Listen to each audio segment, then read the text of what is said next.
റളിയല്ലാഹു അൻഹുവും ഒരു യാത്രയിലാണ്. ആ യാത്രയിൽ അവർക്ക് ഭക്ഷണമുണ്ടാക്കാൻ ഒരു ഖാദിമുണ്ടായിരുന്നു. സ്വഹീഹ് മുസ്ലിമിൽ ഈ ഹദീസ് ഉണ്ടെന്നാണ് എൻ്റെ ഓർമ്മ ശരിയാണെങ്കിൽ. അനസ് ഇബ്നു മാലിക് റളിയല്ലാഹു അൻഹുവാണ് ഈ സംഭവം ഉദ്ധരിക്കുന്നത്.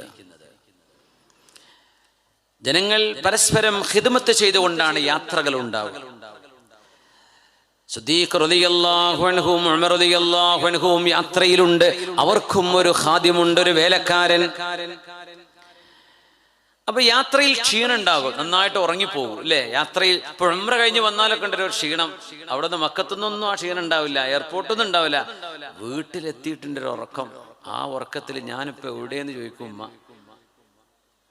നേരം വെളുത്തത് പറഞ്ഞിട്ടുണ്ടാവില്ല, രാത്രി ആയത് ചിലപ്പോൾ നിസ്കാരമൊക്കെ കളാവും. ക്ഷീണിച്ചിട്ട് തളർന്നിട്ടേ ഉണ്ടാവില്ലേ. ഉംറ നമ്മൾ പറയുന്നു, ഉംറ എന്ന് പറയുമ്പോൾ ആകെ 2 അക്ഷരമുള്ളൂ തോന്നും. എന്തൊരു ത്യാഗമാണ് ഉംറ. ഒന്ന് ഇവിടുന്ന് യാത്ര ചെയ്യുമ്പോൾ ഫുൾ ഉറക്കൊഴിക്കണം, പിന്നെ കണക്ഷൻ ഫ്ലൈറ്റ് ആയിരിക്കും, പിന്നെ കുറെ ക്യൂ, കുറെ ഇമിഗ്രേഷൻ, പിന്നെ കുറെ ലഗേജ്. അത് കഴിഞ്ഞിട്ട് ബസ് വരാൻ കാത്തിക്കണം. ബസ് വന്നിട്ട് പിന്നെ സീറ്റ് ഒന്ന് കിട്ടാൻ വേറൊന്ന്, അതിന് ടാഗ് കിട്ടാൻ, എന്നിട്ട് ഭക്ഷണം കിട്ടാൻ, ഹോട്ടലിൽ ഇറങ്ങിക്കഴിഞ്ഞാൽ എത്രയോ പ്രയാസപ്പെട്ടുകൊണ്ടാണ് നമ്മുടെ പെണ്ണുങ്ങളൊക്കെ, പ്രായമുള്ളവരൊക്കെ ഉംറക്ക് പോകുന്നില്ലേ. വലിയ ക്ഷീണമായിരിക്കും, ഭയങ്കര ക്ഷീണം. പിന്നെ അള്ളാഹു ഒരു ആഫിയത്ത് കൊടുക്കുകയാണ്. അപ്പോൾ ഒരു ഉംറക്ക് മനോഹരമായി ചെയ്തിട്ട് ഹജ്ജൊക്കെ കഴിഞ്ഞ് തിരിച്ചു വരുന്നു. അള്ളാഹു നമുക്കൊക്കെ ആരോഗ്യമുള്ള സമയത്ത് തന്നെ ഹജ്ജും ഉംറയൊക്കെ ചെയ്യാൻ അള്ളാഹു തൗഫീഖ് ചെയ്യട്ടെ. ഉമർ തങ്ങളും സിദ്ദീഖ് എന്നവരും യാത്രയിലാണ്. അവരുടെ കൂടെയുള്ള ഖാദിം, അവർക്ക് ഭക്ഷണം ഉണ്ടാക്കേണ്ട ഉത്തരവാദിത്തമുള്ള ഖാദിം ഉറങ്ങിപ്പോയി. സിദ്ദീഖ് റളിയല്ലാഹു അൻഹു ഉമർ എന്നവരും എഴുന്നേറ്റപ്പോൾ ഖാദിം ഉറങ്ങുകയാണ്. അവർക്ക് ഭക്ഷണം ഉണ്ടാക്കി വെച്ചിട്ടില്ല. ഈ സംഭവം സ്വഹീഹ് മുസ്ലിമിലെ ഈ സംഭവം നമ്മൾ ഉദ്ധരിക്കുന്നത് നമ്മളൊക്കെ ഉപയോഗിക്കുന്ന ചില വാക്കുകളുടെ ഗൗരവം എത്രത്തോളമുണ്ട് എന്ന് മനസ്സിലാക്കാനാണ്. നമ്മൾ വിചാരിക്കുന്ന ചില കാര്യങ്ങൾ നമ്മൾ മൈൻഡേ ചെയ്യാതെ വിടുന്ന ചില വാക്കുകൾ ഉണ്ടാവും. നമ്മളത് we don't care it. നമ്മൾ വിചാരിക്കും അതൊക്കെ സിമ്പിൾ, അതൊന്നും അതിലൊന്നും വലിയ കാര്യമില്ല എന്ന് വിചാരിക്കും. പക്ഷെ നോക്കൂ, ഈ സംഭവം കേൾക്കണേ. സ്വഹീഹായ ഹദീസാണിത്. ഉമർ ഫാറൂഖ് റളിയല്ലാഹു അൻഹുവും സിദ്ദീഖ് റളിയല്ലാഹു അൻഹുവും എഴുന്നേറ്റപ്പോൾ ഖാദിം ഉറങ്ങിക്കിടക്കുകയാണ്. ഭക്ഷണം ഉണ്ടാക്കിയിട്ടില്ല.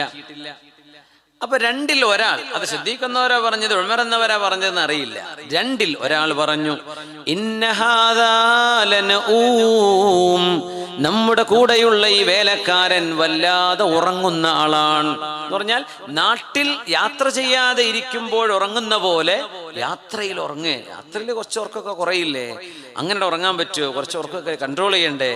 ഇയാളെന്തോ ഉറക്കായത്, അത്രേ പറഞ്ഞുള്ളേ എന്നല്ലാതെ ഉറങ്ങുമ്പോന്റെ വായ കണ്ടോ അതൊന്നും പറഞ്ഞിട്ടില്ല. ഇവൻ ഭയങ്കര ഉറക്കനാണല്ലോ എന്ന് പറഞ്ഞു. ഇന്ന ഹാദാ ലനഊം, നായിമൊന്നുമല്ല, ഒരു ഫഊൽ, നഊം, ഭയങ്കര ഉറക്കനാണല്ലോ. കൂട്ടത്തിലൊക്കെ അങ്ങനെ ഉറക്കന്മാരുണ്ടാവോ അല്ലേ? നല്ല ഉറങ്ങണ കുട്ടികളുണ്ടാ? ആ ഉണ്ട്. അപ്പൊ സുബൈക്കൊക്കെ ഉരുട്ടി വിളിക്കേണ്ടി വരും അല്ലേ എണീക്കാൻ? ചിലൊന്നും ഉറങ്ങിയാൽ അറിയില്ല, കട്ടിൽമെന്നൊക്കെ വീണിട്ട് കയ്യും കാലും മുറിയുന്ന ആൾക്കാരുണ്ട്. ഉറക്കത്തില് അറിയില്ല, അങ്ങനെ ഉരുണ്ടു മറിഞ്ഞു വീഴാണ്. സുബ്ഹാനല്ലാഹ്. ഇന്ന ഹാദാ ലനഊം, ചില റിവായത്തിൽ ഇന്ന ഹാദാ ലയുവാഇമു നൗമ ബൈതികും, വീട്ടിൽ കിടക്കുമ്പോൾ ഉറങ്ങുന്ന പോലെ ഉറങ്ങുന്ന ആളാണല്ലോ. ആരെ പറ്റി പറഞ്ഞു? ഉമ്മാനെ പറ്റി വാപ്പാനെ പറ്റി ഒന്നും അല്ല പറഞ്ഞത് കൂടുള്ള ഒരു ഖാദിമിനെ കുറിച്ച്, ഒരു സെർവന്റ്. എന്നിട്ട് അല്ലാഹുവിന്റെ റസൂലിന്റെ അരികത്തേക്ക് ഇയാളെ പറഞ്ഞയച്ചു. അയാൾ എഴുന്നേൽപ്പിച്ചു. എഴുന്നേൽക്കെന്ന് പറഞ്ഞു. സുബ്ഹാനല്ലാഹ്. ഷാർജ ഷെയ്ഖിനെ കേട്ടിട്ടില്ല നിങ്ങള്? ഷെയ്ഖ് സുൽത്താൻ സാഹിബ് സുമു, അദ്ദേഹം വലിയൊരു മഹാനാണ്. നമ്മൾ ഷാർജ ഷെയ്ഖിനെ ജ്യൂസാ കുടിക്കുക, ആഹാരിട്ട പേരാണ് അവർ. റബ്ബേ, ഷാർജയുടെ ഭരണാധികാരിയെ കുറിച്ചാണ് ഞാൻ പറഞ്ഞത്. അദ്ദേഹത്തിന്റെ കൂടെ 40 കൊല്ലമായി ജോലി ചെയ്യുന്ന ഒരാളുണ്ട്, എനിക്ക് പരിചയമുള്ള ആൾ, നമ്മുടെ മലപ്പുറം ജില്ലക്കാരനാണ്. അദ്ദേഹം പറയാണ്, ഷെയ്ഖ് അവറുകളുടെ പാലസ് അറിയാം, ഷാർജക്കാർക്ക് അറിയാം, നമ്മുടെ എയർപോർട്ടിന്റെ ബാക്കിൽ അദ്ദേഹം രാവിലെ എഴുന്നേൽക്കും സുബഹിക്ക് മുമ്പ്. അപ്പോൾ ചെറിയൊരു കട്ടൻ ചായ, ഒരു ചൂടുള്ള എന്തെങ്കിലും വേണം. പാലസാണ്, അദ്ദേഹം ഒരു റൂളറാണ്, ഒക്കെയാണ്. അദ്ദേഹം നിസ്കരിക്കാൻ വേണ്ടി പള്ളിയിലേക്ക്, പാലസിൻ്റെ ഉള്ളിലൊരു പള്ളിയുണ്ട്, ആ പള്ളിയിലേക്ക് നിസ്കരിക്കാൻ വേണ്ടി പോകുമ്പോൾ കിച്ചണിൽ ഒന്ന് കയറും. അപ്പോൾ നോക്കുമ്പോൾ ചില സമയങ്ങളിൽ ഈ ചായക്ക് ഉണ്ടാക്കി കൊടുക്കേണ്ട ആൾക്കാർ വന്നിട്ടുണ്ടാവില്ല, ഒരു ഉറങ്ങിയിരിക്കും. ഷെയ്ഖ് വിളിക്കൂല.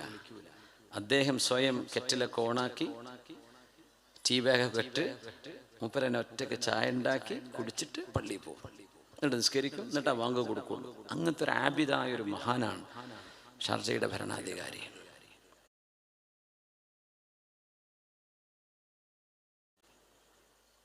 വളരെ നല്ലൊരു മനുഷ്യനാണ്.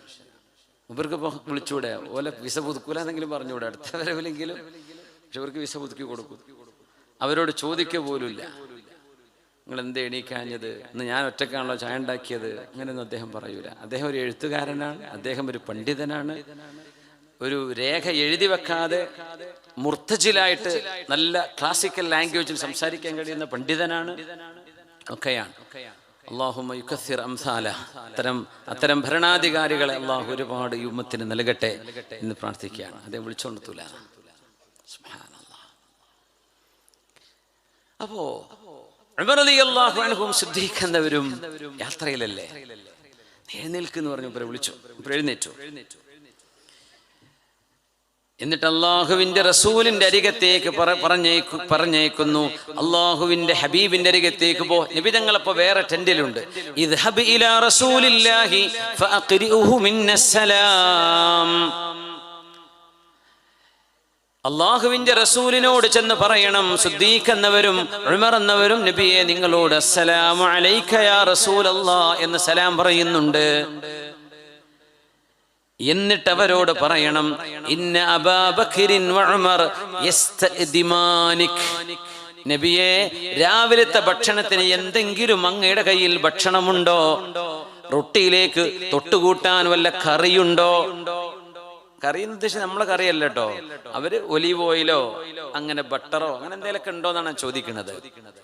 യസ്തഅദിമാനിക്. ശരിക്കും കേൾക്കണേ, ഇനിയാണ് സംഭവം. നമ്മൾ വെച്ചപ്പോ എന്തിപ്പോ കാര്യമായിട്ടൊന്നും നടന്നിട്ടില്ലല്ലോ. വാട്സപ്പിലൊക്കെ ഓരോന്ന് എഴുതി വിടുമ്പോഴേ, ഫാമിലി ഗ്രൂപ്പിലൊക്കെ ഓരോരുത്തർ കയറി ഇങ്ങനെ ഭയങ്കര തിമർത്താടൂലേ, ചില ആളുകളൊക്കെ വേദനിപ്പിക്കൂലേ, ചില ആളുകളൊക്കെ ശരിക്കും ടാർഗറ്റ് ചെയ്ത് സംസാരിച്ചു പോകൂലേ. എന്നിട്ട് ഇപ്പോഴാ സമാധാനമായത് കാര്യം. നമ്മൾ സമാധാനം ഇതോടുകൂടെ കെടും. ഞാൻ ഇപ്പൊ അതാ പറയാൻ പോണത്, എന്താണ് സംഭവം, എത്ര ഗൗരവമാണ് വാക്കുകളുടെ വിഷയം എന്നത്. اذهب إلى رسول الله صلى الله عليه وسلم فاقرئه منا السلام وقل له إن أبا بكر وعمر يستأذنانك. അങ്ങയോട് കഴിക്കാൻ വല്ല ഭക്ഷണവുമുണ്ടോ നബിയെ എന്ന് ചോദിക്കുന്നു. കാരണം നബി തങ്ങളുടെ ടെന്റിലേക്ക് ആരെങ്കിലും നബി തങ്ങൾക്ക് ഹദിയ കൊണ്ടു കൊടുത്തിട്ടുണ്ടാകും. അപ്പൊ അവിടെ ഇച്ചിരി ഭക്ഷണം ലെഫ്റ്റ് ഓവർ ഉണ്ടാവും, അത് കിട്ടിയാലും മതിയല്ലോ. അപ്പൊ തങ്ങളുടെ അടുത്ത് ഭക്ഷണം ഉണ്ടോ?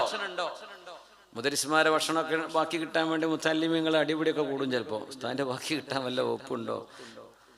അങ്ങനെ ഉണ്ടോ? ഇല്ലല്ലേ? നാർലതിയിലൊക്കെ ഉണ്ടായിരുന്നാല് ഉസ്താദ്മാർ എണീറ്റ ആ സുപ്രയ്ക്ക് ചാടലേ, എന്തെങ്കിലും ഒരു പപ്പടമൊക്കെ ഉണ്ടാവും ചിലപ്പോൾ, അതൊക്കെ കിട്ടാൻ വേണ്ടിയിട്ട്. സുബ്ഹാനല്ലാഹ്.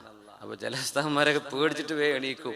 ഇതെല്ലാവരും കൂടെ അറ്റാക്ക് ചെയ്താലേ ഇവിടെ ഒന്നും ഉണ്ടാവില്ലല്ലോ. ഉസ്താദ്മാരെ കറിയിൽ ഇച്ചിരി തേങ്ങ അരച്ചിട്ടുണ്ടാവും, അല്ലെങ്കിൽ ഇച്ചിരി ടേസ്റ്റ് കൂടുതലുണ്ടാവും.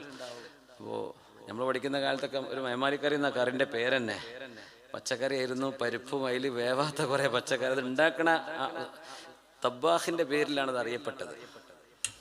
അതിനു വേണ്ടി കുറേ ത്യാഗങ്ങളൊക്കെ ഉണ്ടായൊരു കാലമുണ്ട്. ഇപ്പോൾ കുട്ടികൾക്ക് ഒന്നുമില്ല, ഭയങ്കര ലാവിഷായിട്ടുള്ള ഫുഡാണ്, ഓവർ ഫുഡാ. അപ്പോൾ അല്ലേ, രാവിലെ ഫുഡ് വെച്ച് നമുക്ക് പൊറോട്ടക്ക് കറി തന്നെ ഇല്ല, പൊറോട്ട തന്നെ വേവൂല.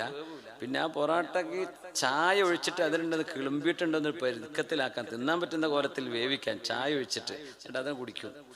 അതായിരുന്നു അന്നത്തെ കാലം. ഇപ്പൊക്കെ ഭയങ്കര ഉഷാറാട്ടോ. അങ്ങനെ ഓരോ ദിവസം ഓരോ കറി മെനു ഇങ്ങനെ മാറിക്കൊണ്ടിരിക്കല്ലേ. നമ്മളെ കാലത്തൊന്നും മെനു ഒന്നുമില്ല. സുബ്ഹാനല്ലാഹ്.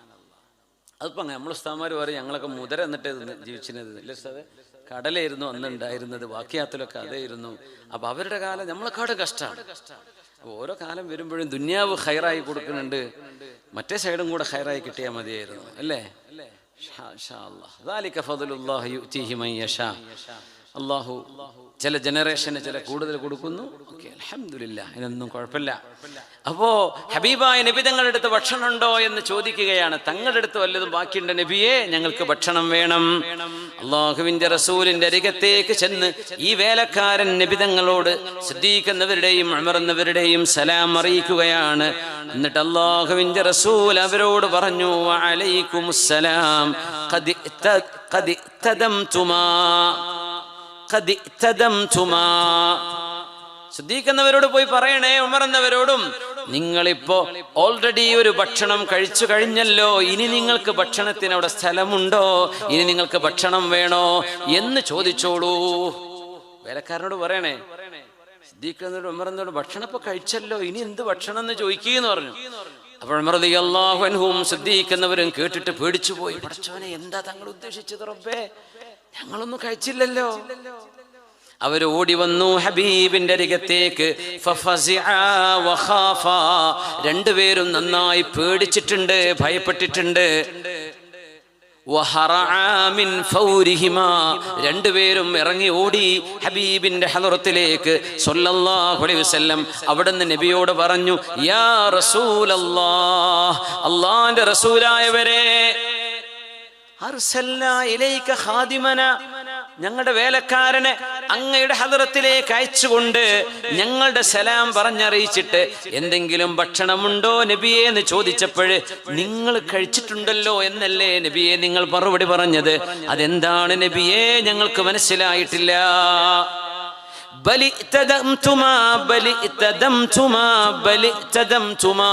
നിങ്ങൾ ആ ഇദാം കഴിച്ചല്ലോ, നിങ്ങൾ ഭക്ഷണം കഴിച്ചു, നിങ്ങൾ കഴിച്ചു, നിങ്ങൾ കഴിച്ചു.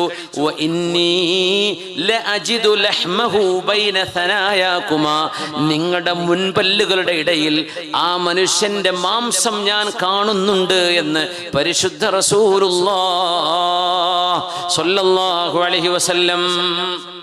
എന്താ വിഷയം? ഇവനൊരു ഓർക്കനാണല്ലോ എന്ന് പറഞ്ഞതാ വിഷയം. അത് അള്ളാഹുവിന്റെ ഹബീബിന് വഹി വന്നു, നബിയെ അങ്ങയുടെ സ്വഹാബിമാർ ഇങ്ങനൊരു വാക്ക് പറഞ്ഞു പോയിട്ടുണ്ട്, അത് ഗീബത്താണ്. ആ മനുഷ്യനത് ഇഷ്ടപ്പെടുന്നുണ്ടാവില്ല. അപ്പൊ മഹാനായ സിദ്ദീഖ് എന്നവരും ഉമർ എന്നവരും പറഞ്ഞു, ഇസ്തഗ്ഫിർ ലനാ യാ റസൂലല്ലാഹ്, നബിയെ ഞങ്ങൾക്ക് വേണ്ടി അല്ലാഹുവിനോട് പൊറുക്കലിനെ ചോദിക്കണേ. ഇനി പറയാ, മുസ്ലിമീങ്ങളായ ആളുകൾ യൂട്യൂബിൽ കയറിയിട്ടും ഫേസ്ബുക്കിലും അല്ലാത്ത സോഷ്യൽ മീഡിയയിലും തൊപ്പി വെച്ചിട്ടും അല്ലാതെയും മുസ്ലിം ഐഡന്റിറ്റിയിലും മോശമായ തെറികൾ എഴുതി വിടുകയും പണ്ഡിതന്മാരെ കളിയാക്കുകയും അത്തരം മോശപ്പെട്ട ഇമോജികൾ വെച്ച് സർക്കാസ്റ്റിക്കലി കളിയാക്കി പരിഹസിച്ച് തിമർത്താടുന്ന നമ്മുടെ ഫേസ്ബുക്ക് ഉലമാക്കളോട് ഞാൻ ചോദിക്കുകയാണ്, നിങ്ങൾ എങ്ങനെയാണ് അള്ളാഹുവിന്റെ മുമ്പിലേക്ക് ചെല്ലുക? നിങ്ങൾ ഈ ചെയ്യുന്നത് ചെറുതാണെന്നാണ് നമ്മൾ വിചാരിക്കുന്നത്? ഒരു മനുഷ്യനെ തിരുത്തണമെങ്കിൽ നേരിട്ടല്ലേ പറയാ? ഫേസ്ബുക്കിലെ പറയാ? നേരിട്ട് പറയാൻ കഴിയില്ലേ? ഒരാളെ നമ്പർ കിട്ടാൻ വല്ല പണിയുണ്ടോ? എന്നിട്ട് കളിയാക്കി ചിരിക്കാം.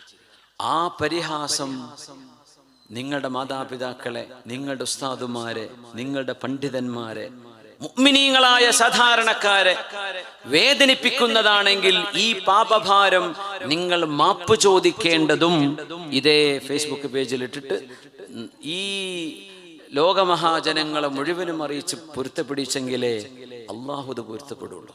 അങ്ങനെ നിങ്ങൾ ചെയ്തത് ഒരാളോടല്ലല്ലോ പറഞ്ഞത്, ഇത് പോസ്റ്റ് ചെയ്യല്ലേ, എന്നിട്ട് ഫേസ്ബുക്ക് ലൈവ്, എന്നിട്ട് ഇങ്ങനെ കളിയാക്കിയുള്ള വാക്കുകൾ, ഇതൊന്നും ചെറുതല്ല കേട്ടോ.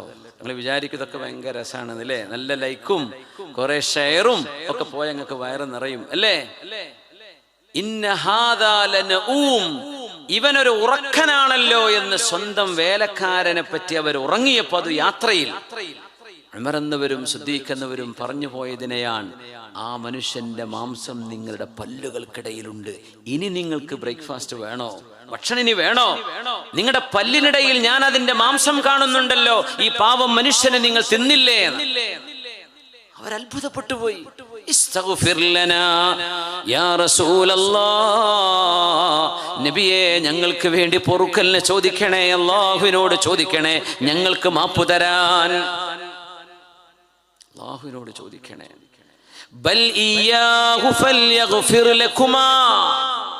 ശരിക്ക് കേട്ടോളി, ഈ ഫേസ്ബുക്കിലൊക്കെ തെറി എഴുതി വിടുന്ന ആൾക്കാർ ശരിക്ക് കേട്ടോളി. കമന്റുകൾ യൂട്യൂബിലാവട്ടെ എല്ലാത്തിടത്താവട്ടെ, നമ്മളിത് അള്ളാഹിനെ പേടിച്ചിട്ടാ ചെയ്യാത്തത്.